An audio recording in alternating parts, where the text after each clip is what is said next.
Wendy Williams' son Kevin Hunter Jr., 22, was evicted from his Miami apartment because he owed more than $70,000 in rent. According to paperwork acquired by People, Wendy Williams' son, Kevin Hunter Jr., was evicted from his Miami condominium in September. Hunter owed $70,000 in delinquent rent, according to a legal filing, and was served with an eviction notice in August 2022 after failing to pay rent since February. The news was initially reported by the United States Sun. Hunter was served with the official eviction summons in August and responded that same month by saying his mother paid a full year's rent up front starting in March 2021, with her intent being to purchase at the end of the lease. The 22-year-old says he signed the lease on her behalf, at her request. Hunter then described how his mother's health issues affected his ability to pay rent. As the lease approached the end, "My mom went through some health issues that put the court in control of her finances," he said. "All of this happened suddenly and all of the financial support that she always gave me stopped, including my housing." In February 2022, People reported that Williams claimed in a letter to the court that her bank,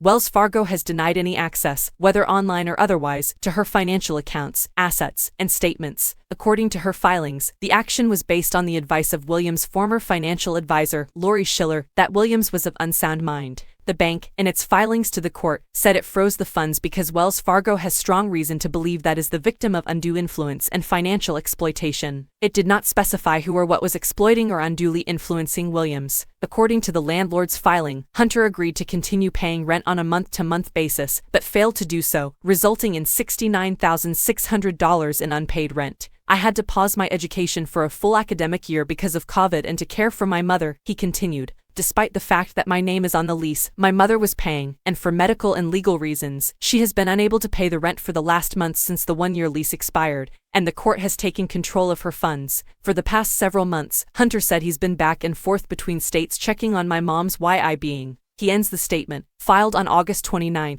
by saying he secured a different temporary place to live and planned on moving out of the apartment within 7 days. In response to Hunter's statement, the plaintiff requested an evidentiary hearing on damages, and in mid-September, the final judgment of eviction was entered against Hunter by the court. At the end of the summer, Williams, 58, entered a wellness facility, seeking help as she hoped to manage her overall health issues. She is taking some time to focus on her health and wellness as she prepares for a major comeback for the next level in her career with the Wendy Experience podcast, a press release from her publicist Sean Zanotti stated at the time. "Ms. Williams is being treated by a team of some of the best doctors in the world. We ask for your prayers and well wishes during this time." Williams' chronic health issues prevented her from returning to anchor the Wendy Williams show earlier this year, which was postponed twice until guest presenter Lee Remini took over. Other celebrities, like Michael Rappaport, Whitney Cummings, and Jerry Springer, were later asked to do the same. Sherri Shepherd was a big favorite among the guest hosts, achieving season-high ratings during her first stint in November. It was eventually revealed that the 54-year-old had been offered her own name-brand talk show, Sherri, which would take over Williams' time slot. After more than a decade on the air, Williams' own show came to an end.